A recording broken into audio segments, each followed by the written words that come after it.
When we first created our project, we had a dialog box like this. In this dialog box, we had a button called Change Authentication, and we didn't look at this at the beginning. So let's have a look at different authentication options supported in ASP.NET MVC applications. As you see, we have 4 different authentication options here. We have no authentication, which is used for applications that don't need any authentication services and are accessible to anonymous users. We have individual user accounts, which is the default authentication option for ASP.NET MVC projects. And this is suitable for internet websites, where you want to provide a form for the user to log in. With this option, you can also enable social logins, such as Facebook, Google, Twitter, and so on. We have organizational accounts, which is useful if you want to enable single sign-on for internal and cloud apps using Active Directory.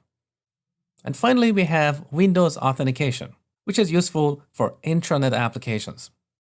In this setup, when the user logs into their desktop computer on the network, they will be authenticated to your application automatically. Now, as far as I know, in Visual Studio 2013, you can access this dialog box only during the creation of your project. In Visual Studio 2012, we could change it later on, but I don't know why Microsoft decided to drop this feature. And I'm not sure if they have added that in Visual Studio 2015. Now, that aside, from these authentication options, individual user accounts is most common. So I'm going to dedicate the rest of this section in examining this option in detail. If you want to learn about organizational accounts or Windows authentication, I have added a couple of links for you at the end of this section. Okay, now let me show you something. In Vidly, did you notice these 2 links on the navigation bar? Register and login. Every ASP.NET MVC application by default has these features. So I can register as a new user.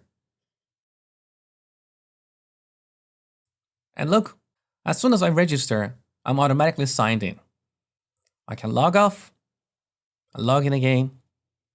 So we don't have to reinvent the wheel. We don't have to build all these registration forms, log in, log out, and whatnot.